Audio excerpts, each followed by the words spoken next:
ಅಂದಿರೋ ಉದ್ದೇಶ ಇಲ್ಲಿ S C Madevappa ಅವರ ಮಂತ್ರಿ ಸ್ಥಾನಕ್ಕೆ ಕೊಡಬೇಕು ಅಂತ. ಆಮೇಲೆ ಅವರು ಮುಖ್ಯಮಂತ್ರಿಗಳ ಅರ್ಹತೆ ಇರೋವರು ಅಂತವರಲ್ಲಿ ಮೊದಲನೇ ಲಿಸ್ಟ್ ಆಗಿದೆ. ಈಗ ಅವರು ತಪ್ಪಿಸಿರೋದು ಬಹಳ ನಮ್ಮ ದಲಿತರು ಬಹಳ ಅನ್ಯಾಯ ಆಗಿದೆ. ಹಾಗಾಗಿ ನಾವು ಇಲ್ಲಿ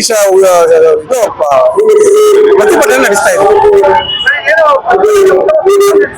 ಚೆನ್ನಾಗಿದೆ, ಇನ್ನು ಬರೋದ್ರ ಜನ ಸಿಗುತ್ತೆ ಖಂಡಿತ ಮಂತ್ರಿ ಆಗೇ ಆಗ್ತಾರೆ. ಉತ್ತಮ ಖಾತೆನೇ ಕೊಡ್ತಾರೆ, ಕೊಡ್ಲೇಬೇಕು. ಯಾಕಂದ್ರೆ ಕಾಂಗ್ರೆಸ್ ಇವ್ರದೇ ಆದಂತ ಕೊಡುಗೆ ಆಗಿದೆ. ಹಾಗಾಗಿ ಕೊಟ್ಟೆ ಕೊಡ್ತಾರೆ. ಆಗ್ಬೇಕಾಗಿತ್ತು, ಏನಕ್ಕೆ ಹಂಗಾಗ್ಲಿ ಅನ್ನೋ ಕಾರಣ ಗೊತ್ತಾಗ್ತಾ ಇಲ್ಲ. ಹಂಗಾಗಿ ಈ ಸರಿ ಖಂಡಿತ ಆಗೇ ಆಗ್ತದೆ. ಯಾವುದೂ ಇಲ್ಲ, 100ಕ್ಕೆ 100. ದಲಿತ ಶಾಸಕರನ್ನ ಮೆಟ್ಲನ್ನಾಗಿ ಮಾಡ್ಕೊಂಡು ಮುಖ್ಯಮಂತ್ರಿಯಾಗಿ ದಲಿತರನ್ನ ತುಳಿತಕ್ಕಂತ ಹುನ್ನಾರವನ್ನ ಇವತ್ತು ಕೈಗೆ ಎಳಿತಾ ಇದ್ದೇವೆ ನಾವು.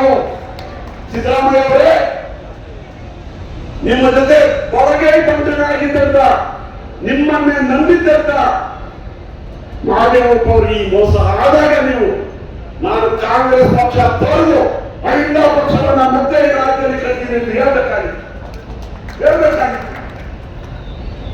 ಈ ಆಕ್ರೋಶ ವೇದಿಕೆಯಲ್ಲಿರ್ತಕ್ಕಂಥ ಸ್ವಾಮೀಜಿಗಳು, ಬೌದ್ಧ ಭಿಕ್ಕುಗಳು ಮತ್ತು ಎಲ್ಲ ದಲಿತ ನಾಯಕರಲ್ಲಿ ಇದೆ.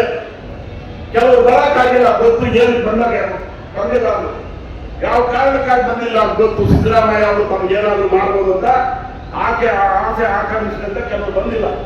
ಎಲ್ಲರಿಗೆ ಜನ ನಾನು ಬಾಬಾ ಸಾಹೇಬ್ ಅಂಬೇಡ್ಕರ್ ಸ್ಥಾಪನೆ ಮಾಡಿರ್ತಕ್ಕಂಥ ಸಮತಾ ಸೈನಿಕರ ರಾಷ್ಟ್ರೀಯ ಅಧ್ಯಕ್ಷನಾಗಿ, ಅವರೇ ಸಂಸ್ಥಾಪಿತ ಬುದ್ಧಿಸ್ಟ್ ಸೊಸೈಟಿ ಆಫ್ ಇಂಡಿಯಾದ ರಾಷ್ಟ್ರ ಉಪಾಧ್ಯಕ್ಷನಾಗಿ, ಬಾಬಾ ಸಾಹೇಬ್ ಅಂಬೇಡ್ಕರ್ ಸ್ಥಾಪನೆ ಮಾಡಿದಂತ ಪೀಪಲ್ಸ್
ಪ್ರಜಾಸತ್ತಾತ್ಮಕ ಗಣರಾಜ್ಯವನ್ನಾಗಿ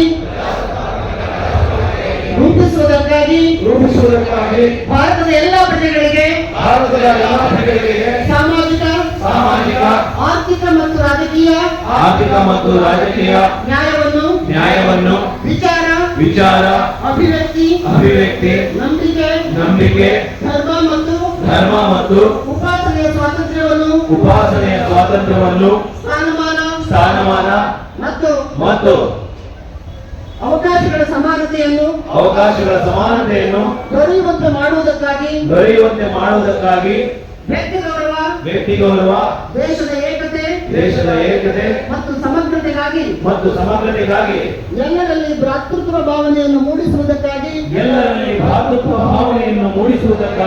ದೃಢ ಸಂಕಲ್ಪ ಮಾಡಿ ನಮ್ಮ ಸಂವಿಧಾನ ಸಭೆಯಲ್ಲಿ 1949ನೇ ಇಸವಿ ನವೆಂಬರ್ ತಿಂಗಳ 26ನೇ ದಿನದಂದು ಈ ಸಂವಿಧಾನವನ್ನು ನಮಗೆ ನಾವೇ ಅರ್ಪಿಸಿಕೊಂಡು ಅಂಗೀಕರಿಸಿ ಶಾಸನವಾಗಿ ವಿಧಿಸಿಕೊಂಡಿದ್ದೇವೆ.